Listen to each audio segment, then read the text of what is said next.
Thank you so much to the Institute. Thank you to Thomas for this invitation. Thank you to Dory for arranging for my flight and my hotel. It's really nice to be here in Miami. It's just started to get warm in Wisconsin, but it's still pretty gloomy. So I just landed and was like, this beautiful light that you all have. It's great to be here. This is my first time at this particular university. And hopefully my talk will be interesting to you, and I welcome feedback, questions, etc. at the end. With its ready-made drama and iconographies of raised fists and mass chanting, the strike may seem an obvious subject for a film. Yet strikes have proven stubbornly resistant to moving image capture, and they present a series of challenges: political, ethical, aesthetic, and material. For example, what is narratively or visually compelling about refusal? A complex and often frustrating process rather than a crystalline event. How might filmmakers capture the actions of workers whose class formation differs starkly from their own? How to portray a collective force without falling back on that old standby, the individual biography. And there are many others that I explore in my book. But despite, or perhaps precisely because of these challenges, filmmakers have long been fascinated by strikes. Today I'll be speaking about my current research, which, as Thomas mentioned, is the book that I'm finishing called The Strike Film: World Cinema's Collective Experiments. In it, I analyze what I call the strike film. And so these are films that do not merely represent labor strikes, although they do represent labor strikes. They also engage the strike and its organizational phenomenologies through new filmmaking practices and techniques that are experimental, broadly conceived. I explore how the untheorized strike film links the strike as collective tactic to cinema as a collective art form, through voices, the choreography of bodies, the construction of space and factory occupations, or through montage to posit an alternate temporality to the working day.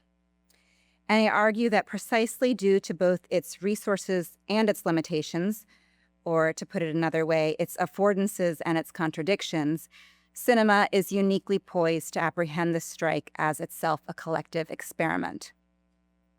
So rather than a study of images or representations of labor, this book attends to the labor of images. This is the original title of my book. The labor of images.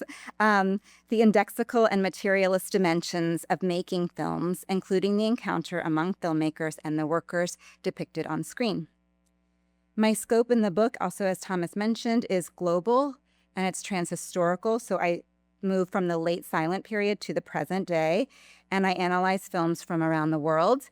But throughout the book and in each and every chapter, I center South American cinema, because of its especially rich history of experimenting with both filmmaking processes and with strike theory, especially beginning in what is called the Long 68, which I define as briefly from 1967 to 1982. That's my Long 68.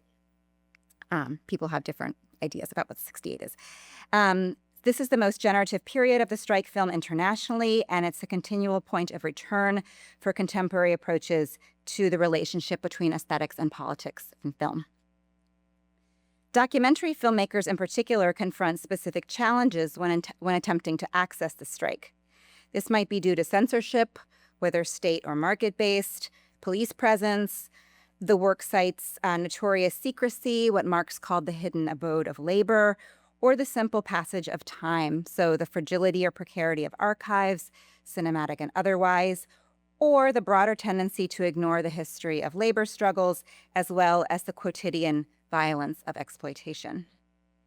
Today, I'll discuss two experiments that the strike documentary adopts in response to these kinds of difficulties: the reenactment and what I call the screen encounter. In both strategies, filmmakers and documentary subjects return to earlier labor struggles from their own pasts, confronting strike memory, its uses, and its disadvantages. But their effects are quite different. While both confront the subterranean, insubordinate history of the strike film, their emphases and inflections are really quite different. This is the case I'll be trying to make. So I'll start with the reenactment, and then I'll move to the screen encounter and define it. And I do welcome all questions and feedback. This is the first time I'm putting these two ideas in dialogue with each other. So it's, yeah, hopefully it works. And if not, that would be interesting to know as well. So at first glance, nothing seems odder, at least to me, than the reenactment of a strike. Reenactments, cinematic or otherwise, often favor events or episodes consecrated to history as important, whether social or individual, most prominently wars and genocides. In contrast, the strike is a local economic struggle, irreducibly specific to the demands of this workplace in this moment. Its purview is limited, its demands immediate, to improve the concrete conditions of those who take the difficult step to engage in collective refusal. Indelibly bound to a particular place and time, the strike targets pressing needs that directly impacted people then, not now. And yet, reenactment is a surprisingly prominent strategy in the strike film. Since the late silent period, and I'm sort of sketching out a little bit of a genealogy in the chapter. One of the key origin points for me is this film, Misery and Borinage, by Joris Ivens, who was a Dutch filmmaker, and Henri Storck, who was a Belgian filmmaker. They collaborated in 1934. And in this film, miners in the titular Belgian region, so in Borinage, it was a really famous site for mining, written about by Zola and other people in the 19th century. So what they did in this film is to restage with often unemployed miners the repressive violence they experienced in the wake of a strike. Unemployed workers were employed by filmmakers to act out the harrowing sequences, for example, of eviction that occurred when they could no longer pay their rent. They also played the perpetrators, in this case, the police. Deploying reenactment and its sister forms to explore labor resistance will run throughout the 20th century and well into the 21st century. Probably the most famous example, at least in the US, is Salt of the Earth. Herbert Biberman's film was blacklisted, presciently intersectional film about Latinx mine workers and their mining workers and their wives on the US-Mexican border. The lead actress, who was Mexican, was deported in the context of making the film. The film had great difficulty in making itself available because of various obstacles it faced, but it would actually be quite influential for left filmmaking in Latin America, and so would this Ivens, one of these filmmakers. Not so much Storck. He became politically a little bit strange. But Ivens would be really influential for what's called the new Latin American cinema. So from the 50s through the early 80s, you can find him. It's like everywhere. There's always an Ivens. And so I think that that's one of the shadows that's cast in a really interesting way. And then just to name a couple of other examples, I don't have images from them, but there's an interesting film from Brazil called The Porcupines, Os Queixadas, which is a 1978 documentary where workers who participated in a cement factory strike in São Paulo, the region of São Paulo, prior to the military coup of 1964, returned to their activism in the late dictatorship period, 15 years after, reenacting what they considered the strike's decisive moments and reinterpreting them in the process. And not more recently, in the same time period, Marta Rodriguez and Jorge Silva, the Colombian couple that made a number of extraordinary Latin American documentaries, called what they did reconstructions to describe the lengthy process of embedding themselves in the lives of workers and then working with them to stage their labor resistance, as well as their labor practices.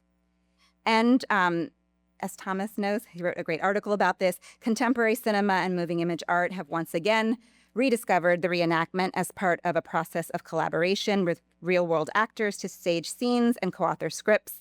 And I have a lot of examples of these, but I'll just skip over this for now. And just note that there's like a plethora of terms to describe this sort of reenactments or reenactment adjacent practices. There's a pair of Brazilian directors that call it ethnography of fiction. There's a Portuguese moving image artist who calls it parafiction. But all of these are different ways of exploring the reenactment that are seeing a kind of renewal in the present tense. And in my opinion, in Latin American film, reenactment is a modulating but perennially renewable mode that self-reflexively queries filmmaking as a political art. It's also in the reenactment when documentary film finds one of its most powerful, if fraught, solutions to the chronic problem of the strike film, which is how to access the strike. In contrast to films that deploy more conventional strategies, so title cards, explanatory voiceover, panning over archival documents, the reenactment creates a scene, a specifically theatrical scandal to explore collectivity, including loss, while simultaneously pointing us beyond the screen.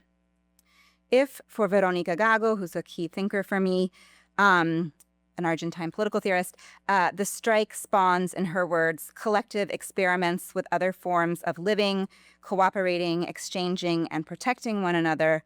The reenactment strike films are themselves collective experiments. Reenactment is not only a stopgap for an absence, what they can't access, the strike action lost to history, not merely compensatory. It is also, as Stella Brusti and others have argued about reenactment more broadly, again, a surplus. So this helps us understand another ostensibly peculiar feature of the strike reenactment film, its penchant for defeated strikes. It's important here to distinguish, I think, between failure and defeat. Failure would be diagnosing something that went wrong in the organization, so the collective that turned against itself or made some strategic mistake along the way. Whereas with defeat, the strike is repressed by forces external to it, and this repression is crucial to the reenactment, which seeks to transmutate loss into something else. If not a victory, then at least a lesson and a provocation. It also helps us to understand that peculiar feature of the reenactment where workers take on the roles of their oppressors or perpetrators. These reenactments thus signal a desire for retribution, reparations, and even revenge, a poetic justice not subtended by individual life writing. They suggest that there is, in fact, a war, but one that cannot be charted on a timeline because it is ongoing. This is class war. Labor resistance realized in the strike is at once irreducibly specific, that strike and that moment and that past for those people, and reverberates as ongoing. And what I'm working through right now is how I might read this not through psychoanalysis. That's the challenge I have for myself. So I'm just going to skip over that now, but a lot of the literature on reenactment recurs to psychoanalysis, and I'm trying to think about a way to think about the reenactment that's not circumscribed by psychoanalysis, even though I totally understand why one might use that kind of language or that method to understand this, return to that which wounded you, right? So now I'll get into it. I'll talk about a particularly powerful, for me, case study, El Coraje del Pueblo, Courage of the People. The director's name is Jorge Sanginés, the most important Bolivian filmmaker of the second half of the 20th century. The film is from 1971.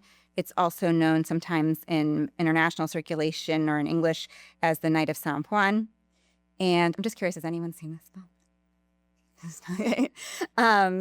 It's interesting. It's really a classic of the new Latin American cinema, but there's not good copies of it available. So it's this weird thing where you're this is an incredible film, and yet there's not a great copy of it. But anyway, this film stages the bloody aftermath of a 1967 strike in a tin mining town in Bolivia. The military had massacred striking miners along with their allies, students, peasants, organized housewives, and others. And this filmmaker, Sanginés, learned of the massacre through a short piece buried in the back of a newspaper. So one of many unremarked eruptions of state violence against workers. And in choosing the reenactment as its central tactic, Coraje centers the survivors, witnesses and participants of this struggle, filmed in the places where the struggles took place, activating these sites. It also underscores the historical parallels and accumulations that make this particular strike and its repression part of a much larger process of dispossession and resistance, telescoping episodes of Bolivian history, moving to and from the extractive labor of mining to center struggles of social reproduction, which I'll focus on here, and seeding all of these into a much longer colonial history. In this context, the strike opens up possibilities for investigating the relationship between work and life, as well as between the labor of workers and those of filmmakers and crews. In this context, I'm particularly interested in the sequences of women's struggles as women's struggles. So women appear throughout the film, but in certain sequences, they struggle as women. And they're key for how the film imagines, I think, labor resistance. In one sequence, a group of women reenact their occupation of the manager's office, proxies for the mining company.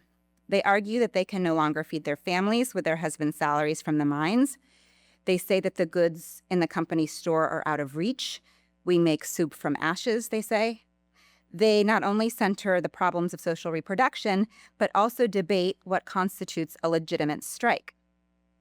Alongside the striking miners, the women announced their own parallel strike, a hunger strike. The manager scorns this as improper. This isn't a union struggle, he says to them. It's not a strike. It's politics. And this is a kind of recurring thing throughout the strike film. Management or the bosses telling workers that they've exceeded the realm of the economic and gone into the political, and therefore their strike is illegitimate. So I'm just going to show this clip.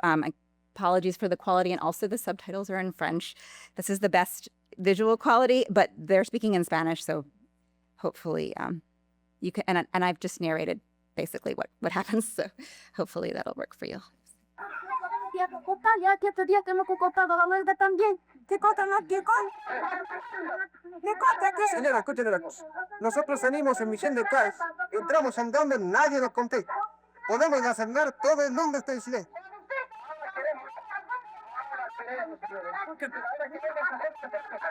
Tirar este movimiento más sindical, es político.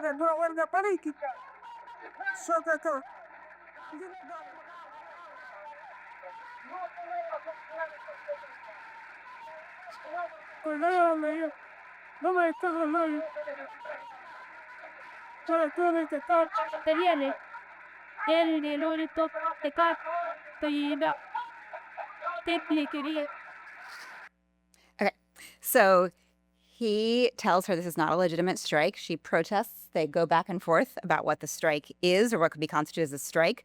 And then we have the addition of the rest of the women making noise, right, with these instruments. They sort of turn to like sound, something like sheer sound. Their voices collectively swell in anger.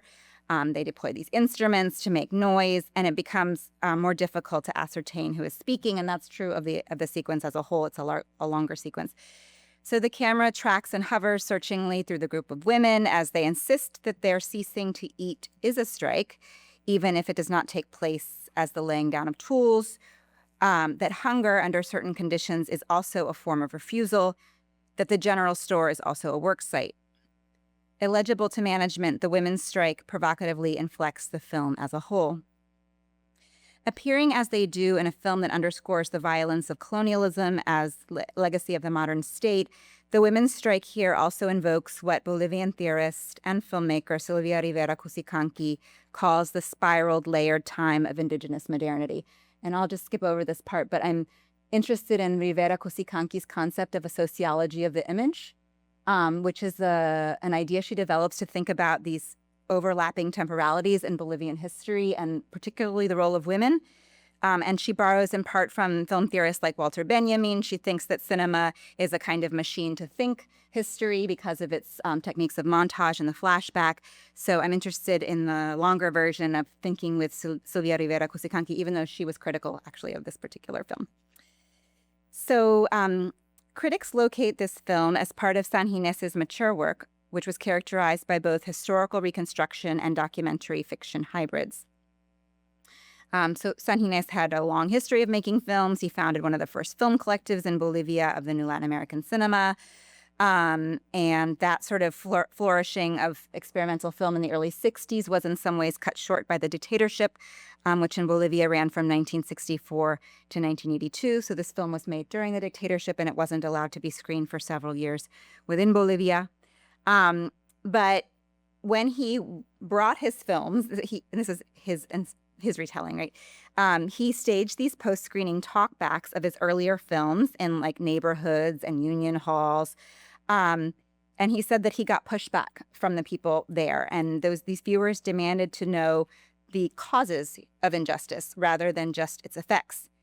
And they expressed the desire, he will say, for an offensive rather than merely defensive cinema. Sanginés underscored how filmmaking had to shapeshift to redress the descriptive, explanatory approaches of his own earlier work. Instead, filmmaker and crew sought out horizontal processes, which he called mass participation, including foregoing an a priori script in favor of creating situations to improvise the struggles, reconfiguring authorship as collective. Sanginés writes of crews astonished as performances unfolded in their own time with their own energy and conviction. So, for example, in the powerful opening sequence, which is that image there, they filmed it in one take. There's anecdotes about running out of film with a film reel and trying to capture scenes before they were lost. This sense of like capturing something unique that is unfolding in this moment.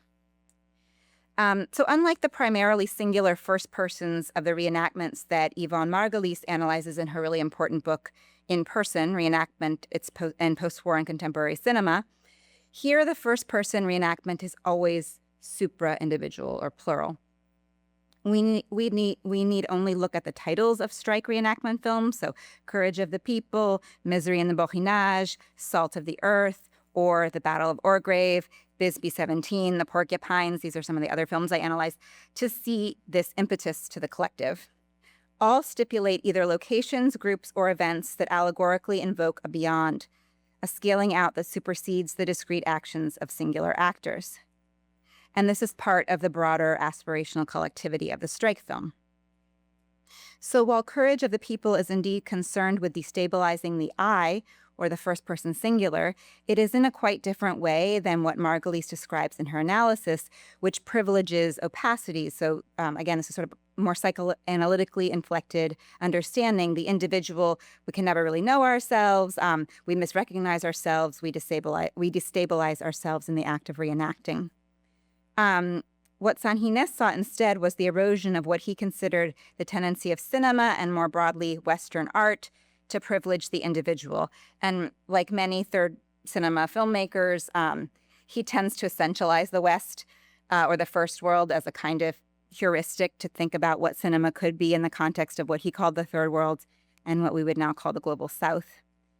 So scholars have tried to analyze how this works out in terms of the film. For example, there's a great piece by John Mowat about how Sanginés is he calls seeking out a kind of bilingualism of film language, including his use of long takes. You see that here, as well as the telephoto zoom, his tendency to avoid the close-up, and other strategies that attempt to kind of navigate what cinema might look like in the context of a bilingual or multilingual context like this context in Bolivia. So a lot of the people, of these actors, Spanish is not their first language. In Courage, Sanginés also rejects the narrative privileging of leaders and icons and their individual stories. So at the end of the clip that I showed you, now it's gone, but there is a kind of, we arrive at the face of a woman amongst many, and that is a famous testimonial writer and activist, Domitilia. And so she's there, but she doesn't get centered in particular as crucial. It's definitely an effort to kind of decenter anything like an individual. In the process, the film also sought to shape distinct but overlapping collectives. So I've suggested, the pro-filmic alliances, so students, miners, and homemakers that bound together in the context of the strike, but also within the diegesis of the film, so within the world of the film, he cuts these struggles together, connecting them through decoupage, and finally in the alliances among film workers and documentary subjects. So I think I'm going to just skip over this. It feels like a lot. So encourage the reenactment occurred in a present tense, right? The present tense of filming, which sort of offered itself up to unexpected encounters. The experience of those brought back together again in the wake of an atrocity. But at the same time, we have the fact that it's filmed. And it seems that Sanginés is thinking about something like this, what's called camera reality by Krakauer. So the way in which staged events can evoke stronger illusions of reality than original events, the way in which something more powerful can happen in the act of filming. So in the context of a scarcity or near absence of Bolivian films addressing labor resistance, and this is particularly interesting, like this lack of films, because Bolivia has one of the most sort of dynamic labor histories of the 20th century. Like there's a lot going on in terms of labor history, labor struggles, but there's just not a lot of moving images of them.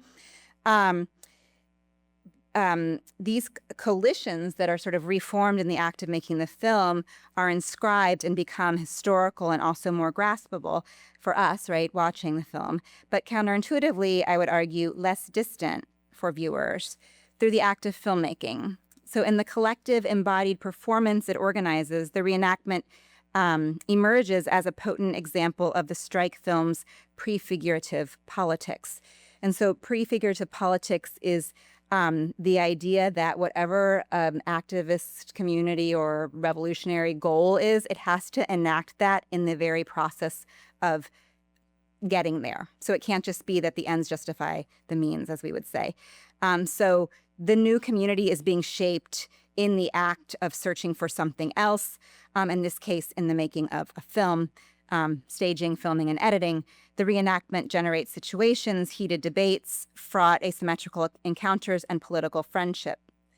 The collective, in this sense, is not something that just exists out there to be captured, right, by the filmmaker. It is instead shaped in the process of being staged, filmed, and watched. So now I'm going to move into the second example or technique or mode, maybe, called the screen encounter. This is a strategy of the strike film, but also of documentary film in the 21st century more broadly. And in it, filmmakers and camera people underscore specific conditions of reception by filming people who watch projected archival footage. The reactions and responses of these viewers are inscribed into the films. So we watch people watching images. And I call this strategy the screen encounter. The viewers filmed are often the protagonists of the archival footage they are watching.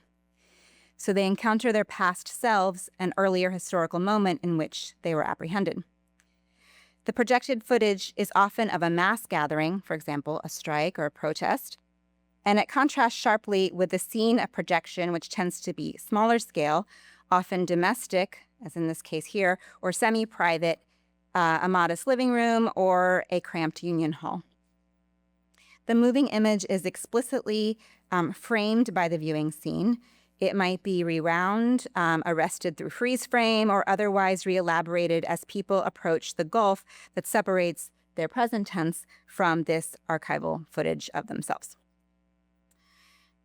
The strike reenactment film, which I've just spoken about, is sustained by what I would call sort of certain kinds of parallax views. So it has one eye on the specific lived experience of its actors and another eye on the strike's the strike's allegorical thrust. It has one eye on the openness to contingency, like what might happen in the filming of this reenactment. That's just presupposed in the lack of tight scripts, etc.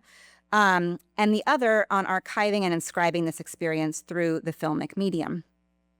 If the reenactment sought a paradoxical immediacy that called up longer histories of repressed violence and inscribed them as a strangely euphoric, I think, or celebratory or at least moving defeat, the screen encounter, in contrast, positions cinema, and by cinema I mean like the entire apparatus, so the film that's being watched, but also the process of filming, and also the process of viewing, as a kind of time machine.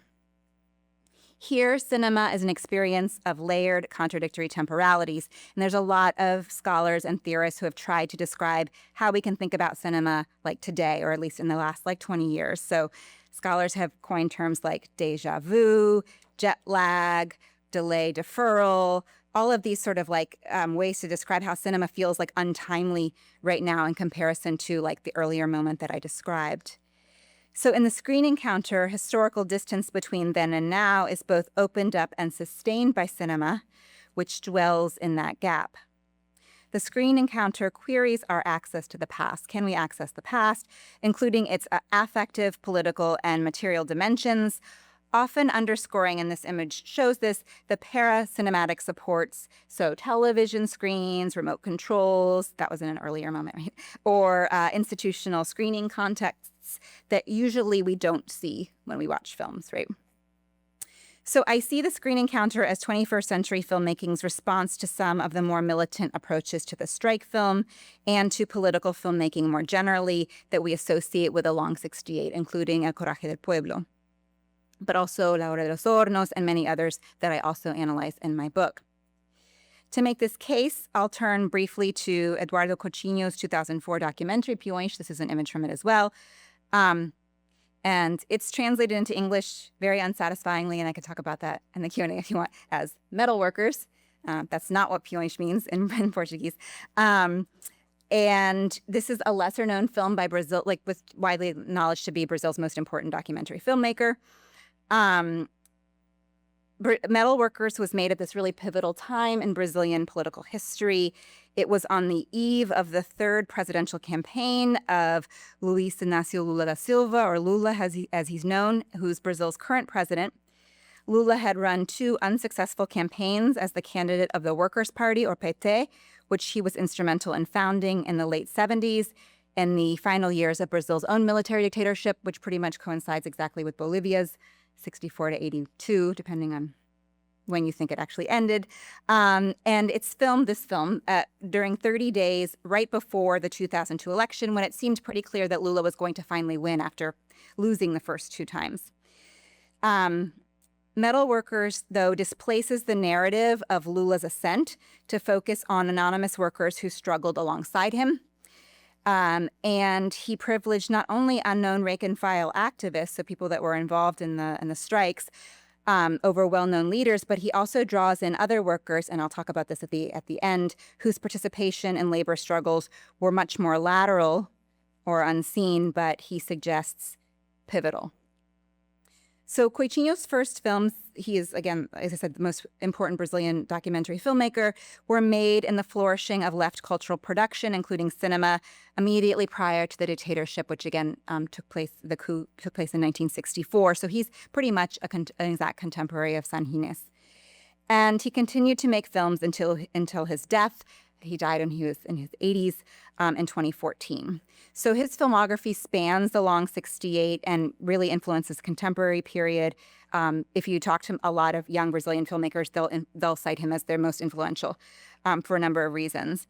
And a crucial inflection point here is his film in 1984 called Cabra Marcado para Morrer, Man Marked to Die, sometimes also called 20 Years Later in English, where I believe he inaugurates the screen encounter in Latin American cinema.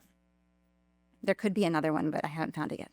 So in Man Marked to Die, Coutinho, the director, returns to interview rural labor activists and their families whom he had first filmed 20 years earlier, before the project was interrupted by the military dictatorship. The labor activist that he was filming, a man named João Pedro Teixeira, was murdered by the police, and his widow, who we see here, her and then her watching herself, his widow was forced to go underground, and the negative prints of the footage barely made it out. They were smuggled out before they could be confiscated by the military police.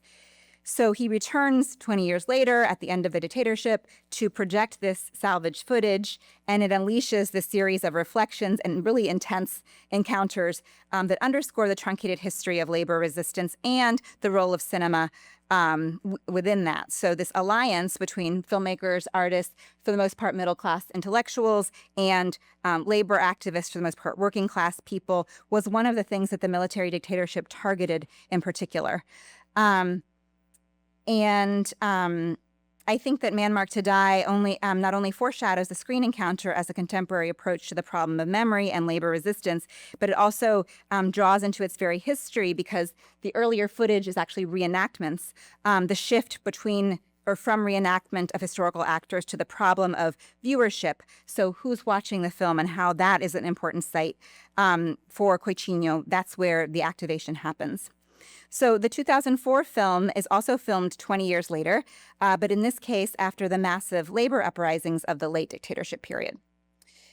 To find their subjects, Coicinho and his crew drew from unions and mutual aid associations, institutions of worker memory and collective identity that had kept track of the diaspora of factory workers in the decades after their militancy. So many of them had been active in the Sao Paulo industrial strikes, but then had returned to their homes, which were often in more peripheral parts of Brazil, such as the rural Northeast. So they find all of these people and they uncover like archival materials, union cards, photographs, broadsides, and above all, moving images. And sort of asking people to identify who are these people, because they weren't famous, right? They were rank and file. And then, so this woman is interviewed. They find her. This is her, Elza. And then there's Elza 20 years later. And he deploys his, especially at this moment in his filmography, his signature kind of fixed camera. Coicinho sought these very sort of bare frames for the subject's narration of their selves, either in close-up or medium shots, and he often underscores the setting from which they speak. So in this case, she's in her apartment, sometimes in the street. And as in the reenactment, cinema here is a platform for contingency. So we don't know what she's going to say, what's going to happen. That's really important to Coicinho's process. It produces a kind of malleable exchange among documentary subjects. Sometimes they're together debating, sometimes they're being interviewed on their own. And unlike in the reenactment, there is no sense of a shared script that's being devised right in the moment of filming. So that's one of the key differences, I think. Instead, the screen encounter asks viewers to participate in the suturing of strike memory. So he's asking them to create a kind of account, right? Not only displaying other strike films presentationally, but also underscoring the interpretive work of strike actors turned spectators. To make this possible was itself, of course, a labor and time-intensive project. The research, the multiple ongoing conversations, and the film was like 80 minutes long, so there was like tons of stuff left on the cutting room floor. And over the course of 3 months, they also staged and filmed 2 shared projections of footage for workers at the former Union Hall. It's what we see here, that had been their base in Greater Sao Paulo. And they also, for those workers that no longer lived there, they screened in their homes the footage.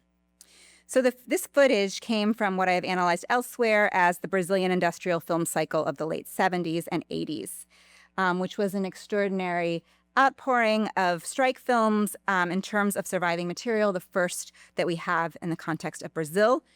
And these were responses to the strike waves that rocked Brazil at the end of the dictatorship, when auto workers from Greater Sao Paulo, people like Lula, held a strike, which was the first mass movement of workers since the dictatorship, which had banned strikes. So while these films are quite heterogeneous in their formal approaches and the range of left positions the filmmakers held, they converge around a presumed, I argue, homological relationship between filmmaker and the workers whose collective refusal inspired them. You can see this is a crowd, and this is Lula in one called ABC da Greve. So in this homological relationship between filmmakers and workers, the films emerge as a kind of co-production between artists, for the most part, as I've mentioned, middle-class intellectuals who worked, intellectual artists who worked with images, and factory workers, mostly metal workers in the auto industry. So Metal Workers begins the project of understanding this relationship for the 21st century. The imbrication between cinema as a late or legacy medium, one among many, certainly not the most important or the most widespread, and collective labor resistance as, at least according to some, a late form of organizing. Unlike the reenactment, the screen encounter tends not to depict failed strikes, the ones archived and caught at the heat of the moment, and images like this and projected here for the people 20 years later, tell the story of an overarching, if not constant, victory. This is a positive story, right? At least in the moment, right? It is at first surprising then that the screen encounter emerges as a more melancholic strategy than the reenactment, which, as I mentioned, tends to depict failed strikes. It is a generative, non-depressive left melancholy. And in the chapter, I'm drawing a lot on the work of Jonathan Flatley, who says that we need to think about melancholy as having both a depressive and an antidepressive thrust. And I'll just sort of skip over what Flatley says, but it's been very germane to me. He's talking about writers, and I'm trying to think about what we might think about a specific kind of non-depressive melancholia for filmmaking in this moment. So in the screen encounter, the filmmaker revisits the legacies of radical film production and reception, which shaped him, right? He was a part of it, and which he also shaped, and engages with others who experienced radicalism in a quite different way than the auto workers themselves. Coichinho is bringing himself and his documentary subjects back to a scene to register strikingly divergent responses to a shared origin and rank-and-file organizing writ large, producing a new scenario grounded in spectatorship. So the earlier films and filmmakers from the great strike waves of the late 70s are the first names listed in the credits of Metalworkers, which is an unusual choice to list other films as part of your credits, and underscores their role as both inspiration or kind of like detonator and archival source for the screen encounter. So these are some of the films from the cycle that he thanks, and then the ones in red are the ones that we actually see in his film. And sometimes he projects it so that that's all that we see is the film itself, like in this case, where we see Lula, like smoking a cigarette. But more often he underscores context of reception, where like a television screen perched in a modest domestic home, like the image I showed earlier, occupies part of the frame while we watch a former worker watching it. For most of the workers interviewed, this was the first time they had seen these earlier films, so what we might imagine to be a re-encounter is actually a first contact with the past self and through moving images. And each reaction and reflection of the subjects interviewed, including their exchanges with each other and with the filmmaker and crew about what they see and hear and who they recognize, conditions our own reception of the earlier films. And I see this as a kind of captioning. The viewers caption the images, recalling details of the scene, struggling to remember a name, etc.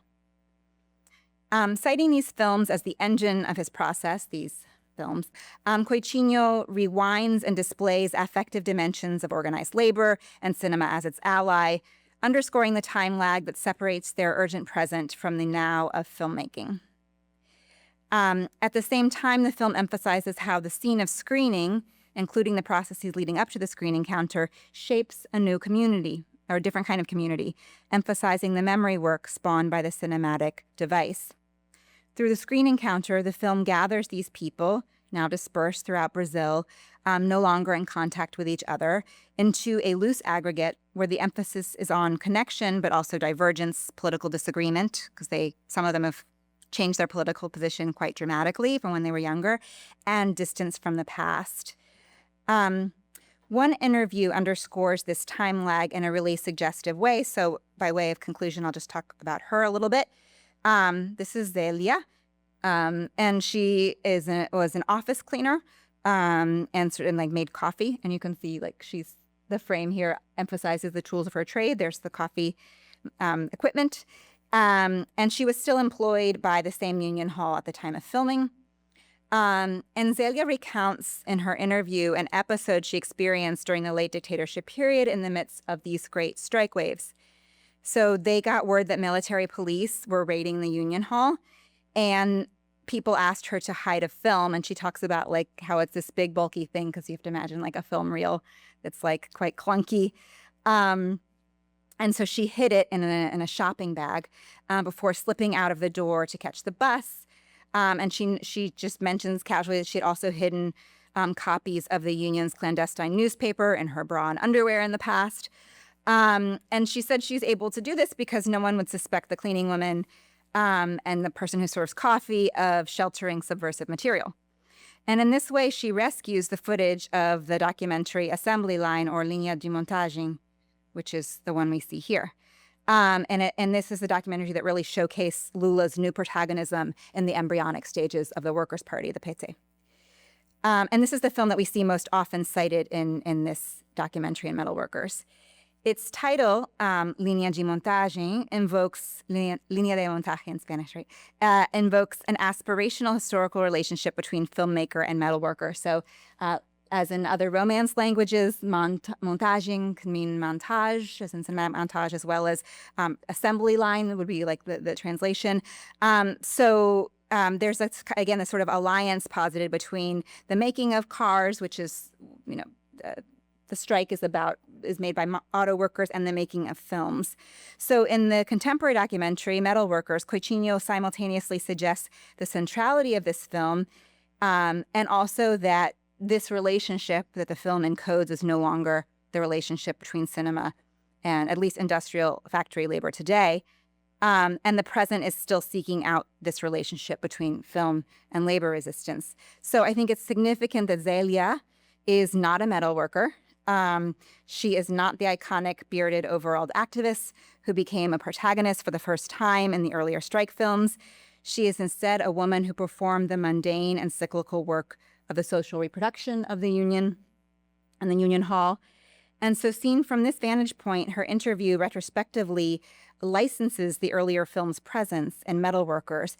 It testifies to an occluded vernacular form of preservation, not yet circumscribed by archives and institutions. That would happen pretty soon after that. So once the PT comes into power, you have like a lot of these films that I've showed images from the 70s. They are now released on DVD. They're screened a lot of times at the Brazilian Cinematheque in Sao Paulo. I've seen them many times screened there.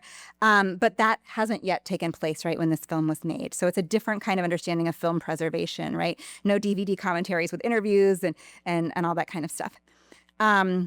But when this film was made, this institutional preservation efforts had not yet occurred. And so the preserved fragment of film history and Zelia's role within it acts as a kind of debt or stored promise, a potent material metaphor of the film canister or reel, snuck away from the authorities in search of a new exhibition site to release its half-life, and activated by a figure, Zelia, who was completely pretty much invisibilized within the earlier film cycles. Strike film cycles. So now I'll conclude. The reenactment and the screen encounter are both responses to the relative dearth of images, scarcity of images of labor resistance, in and beyond the dictatorship context that shapes both of the films that I talked about. This scarcity of moving images of labor resistance is the impetus of the strike film, which emerges to respond to this lack, not only to fill in what was missing, but to produce something new. An artistic collaboration, an archive of a new scene, and relationship that unfolded in the process of making the film.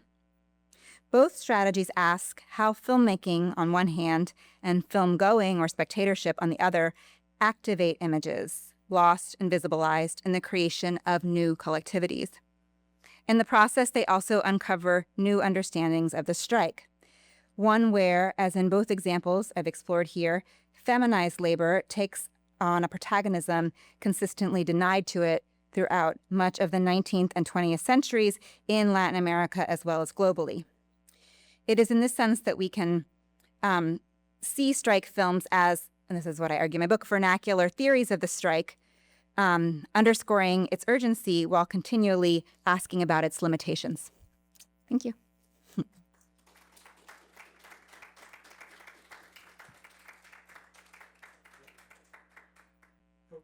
They didn't focus so much on protagonists, rather, and not activists. And yet, the first time we read out The Salt of the Earth certainly does focus on protagonists. And so, this part of the question is, if I am a filmmaker and I am trying to, well, first of all, what is my purpose? Is my purpose to document his strike and document what happens within it? Yes.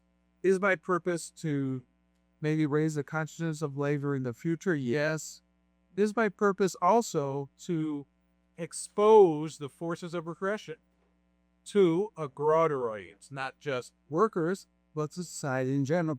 So I guess what I'm thinking is that by focusing on protagonists, it might be a more effective method of getting towards those broader, perhaps, goals than not focusing on. I'm thinking films like, for example, Patrulla Rebelde, that are strike. That's a Yeah. big strike.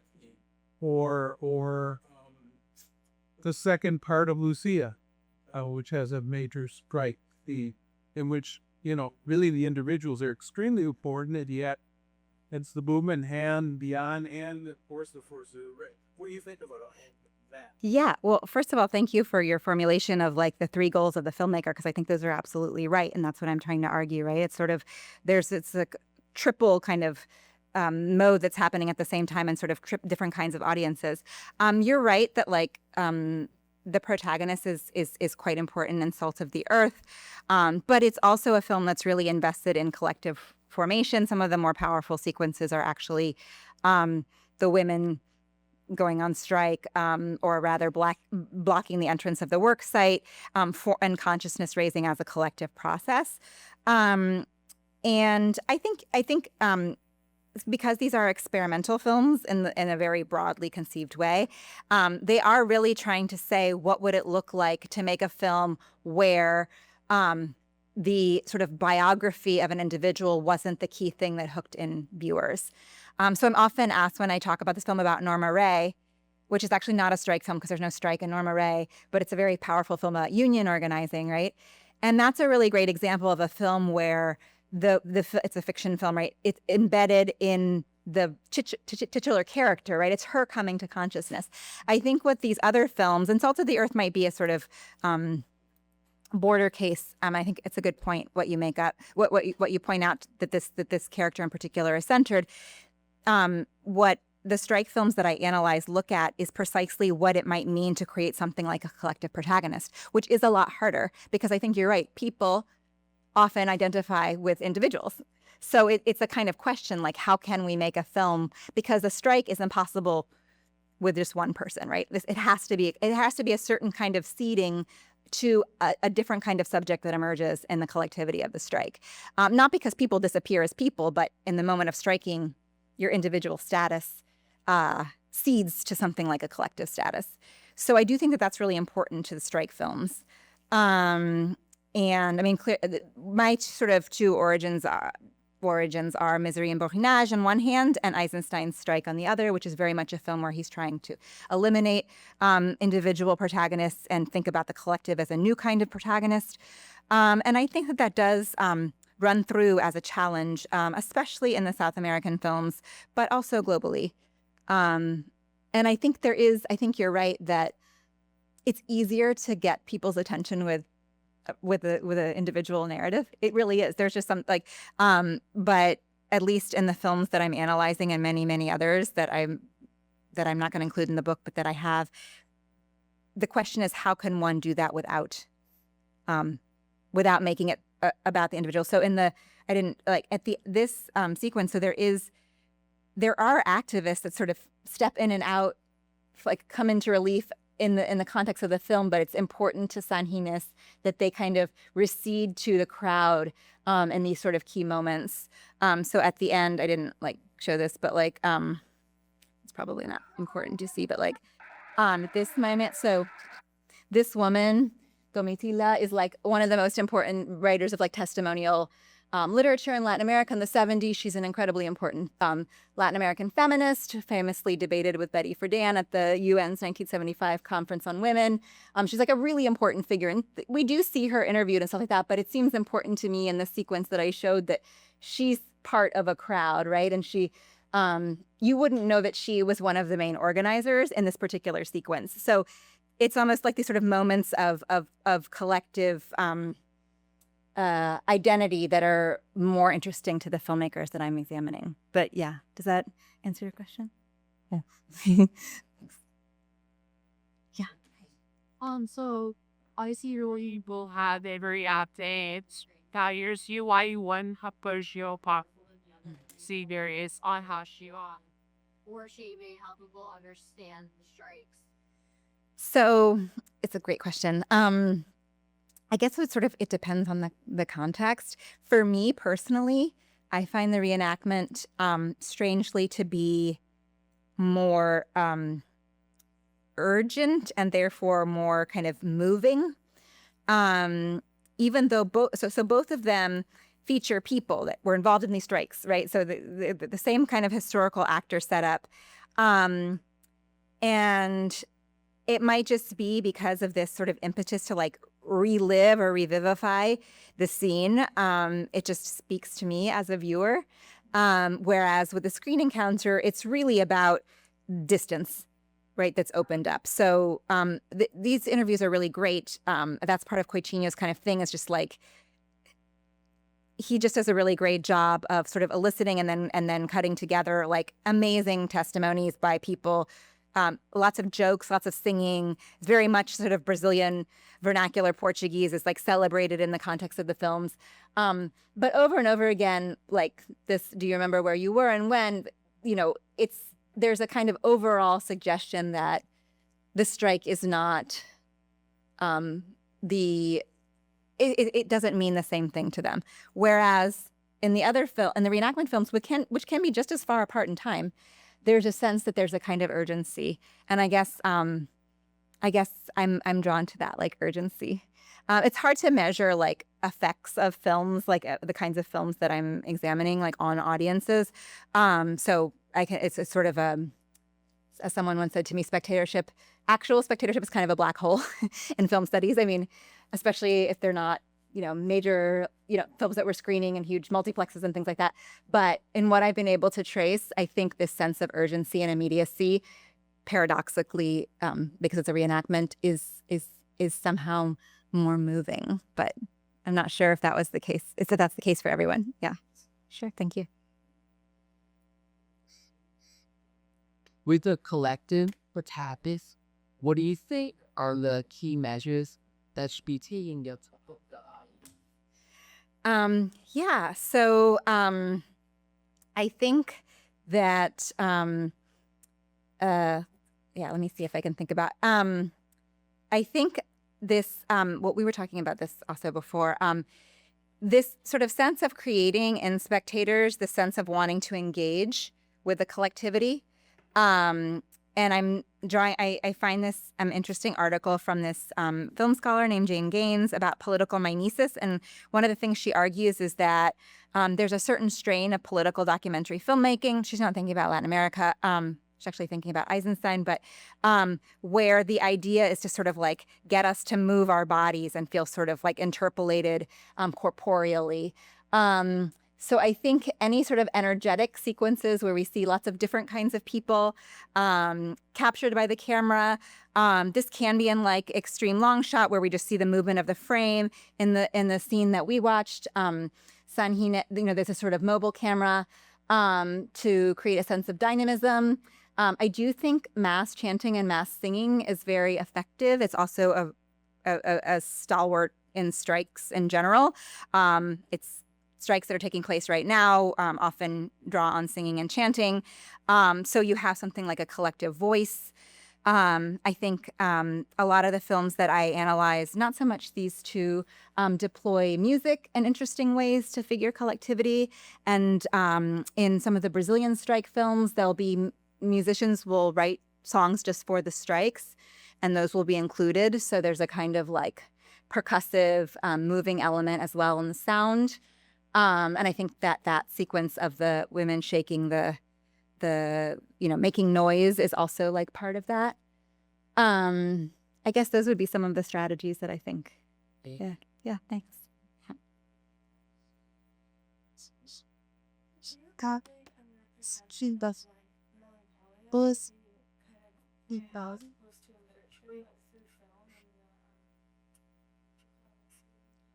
Yeah. So I'm drawing on this scholar named Jonathan Flatley, who wrote this great book on melancholia in 20th century writing. And he looks at like Walter Benjamin, W.E.B. Du Bois, and a Russian thinker whose name I'm completely forgetting right now because I have. But he thinks about, he sort of distinguishes between what he calls sort of depressive melancholia, where you feel that you can't do anything, you're sort of paralyzed, and an antidepressive melancholia, which he argues is about sort of situating your own historical conditions. So like if we were going to do that right now, we would say, okay, we're in 2026. I understand that we are in 2026, and yet there could have been other paths or routes that we could have gotten to in 2026. Like there are other historical paths before. So he argues that it sort of denaturalizes the present, kind of questions the present, while also like acknowledging we're living in this present. So for him, this antidepressive melancholia is profoundly historical. It's like our ability to read the state that we're in through the lens of history. And so he argues that he does use psychoanalysis. He argues that artworks are particularly good, and he's thinking again mostly of literature, for kind of creating the scene to explore this antidepressive melancholia. So I'm thinking about the screen encounter as precisely because cinema is in part an archival medium.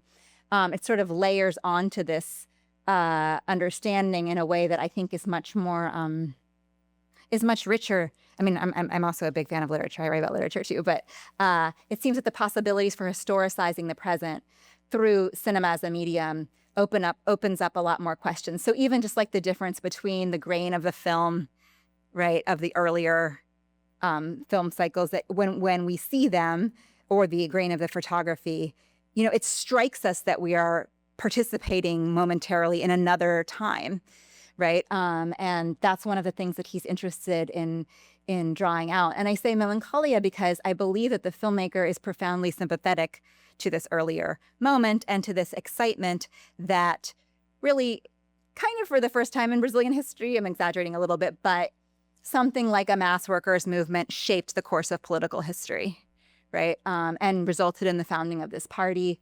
And then things happened in a different way after that, right? I don't know. Yeah, the history of the Workers' Party in Brazil is really interesting. A lot of people that were involved in it originally feel like it betrayed its origins, but Lula, who founded it, is the president right now. Possibly he can still be reelected because in Brazil, you can have 2 consecutive terms with a break. So he's been president twice. He's president, and there was a break. He's president again. He could be. It's going to be a very tight election. Like it's not going to be a landslide. I don't know how closely you're following Brazilian elections. I am biting my nails all the time. So I think he's profoundly sympathetic to this, and melancholia is sort of acknowledging that loss, but it's not a kind of nostalgic melancholy. And that's why I think it's really important, and why I sort of zero in on a figure like this. She'd be completely absent from these earlier films, right? So he's kind of, by bringing her back in, it's not just this sort of like, oh, look at what we had. It's more like, okay, that was an incredibly interesting time. It produced an incredibly interesting and also ignored set of films. When he's revisiting them, nobody was watching these films. Now, as I mentioned, they've become more well known. But let's look at, how they even survived. It's because these invisibilized figures like Zelia. So I think that the conditions of screening allow for this kind of reflection. Right. I mean, of course, we could say like maybe someone could write this down and publish it. But I think that the filmic medium has a particular role in that. It's a kind of like platform for activating these kinds of memories. That would be for me where Flatley is both really important, but I'd also want to like stipulate that cinema works differently than literature in this respect. You mentioned about how in the title monologue there was something that was lost or in translation. Could you elaborate? Yeah, so the Portuguese title is peões, which should be something like, well, then there's a great interview with someone who defines what it means. So Coutinho has this habit or this strategy of not titling his films until he finds something in what the people he interviews says, and then that becomes the title. So that was the case with this one. So he asked this worker, Geraldo, like, he says, it's a really cool moment. Actually, that's how the film ends. He talks about being a peão, which is the singular. And he says, okay, tell me what a peão is. And he says, so a peão is someone who who has to punch a time card, who so something like the working class, but also he goes on and says you might not have a stable job, you might have to move around. So as he talks more, it feels something more like a precarious worker or something like that. So it's a much broader category than metal workers, which referred to at this moment a kind of burgeoning what sometimes called like a labor aristocracy, in the sense of like they were working class people who had better jobs, better pay, and could organize and got better jobs and better pay. Not like they were like really well paid or anything like that, but POH is a much broader category. And I think that's really important because like figures like Zelia, and it's not just her, are not metal workers, right? And they're equally included. They're not separated out in the way that the film is edited as though she were not part of that. So I don't know what a good translation would be. Even just like workers would be better, I think. But there's a it's a derogatory. It refers to people who are in a precarious workers who are in a precarious position. And the end of the film is the interview with this man who uses the word pian pioish. And he says to the filmmaker, who's off screen, but you can hear his voice. He has a very raspy voice, the filmmaker. He says, "Você já foi peão?" Like, were you ever peão? Were you ever? And there's a long pause, and then Coutinho says, "No, like I never was." Like, and that's where the film ends. And it's really interesting because it's again that sort of acknowledgement of this abyss between the sort of middle class intelligentsia from Rio, somebody like Coutinho, and the precarious working class people that he's interested in. So I don't know. Maybe you guys have ideas about a better title. I don't like peons because that feels like a particular kind of like rural like a term we don't really use. This is a term that people are using. I don't know, but they're definitely not just metal workers. So that's why I think it's a problem, because I think he's trying to decenter the metal working struggles in the film. And so to reinscribe it in the title seems like a loss. But I also don't know if I have myself a much better translation to. I will follow that. Sure. You mentioned play your translator, and I guess like recently in our class studies, you've seen all the films where there are words have to be translated in some sort of clarifying. I don't know if I guess like full nines like equals. so my question is sort of like, what are your thoughts about below the translator in film getting film out of America to possible? That is such a good question. I don't know if I have a good answer for it because I don't know as much about subtitling as a process. I just know as a viewer, I've encountered this so many times where I'm like, no! And of course, there's something about the untranslatability of all language, But I do think, like, especially in this film, because it's so lovingly sort of capturing like vernacular Brazilian Portuguese and also like regional differences, that you just feel like it really gets flattened out. And I don't know. I mean, it's a lot of work and it's like invisibilized labor. So I'm not trying to like be mean to the subtitlers. But yeah, it seems like it's even less valued than like literary translation, which there's like a revolution in literary translation happening in the United States right now, where translators are demanding to have their names on the covers. That's like a new thing.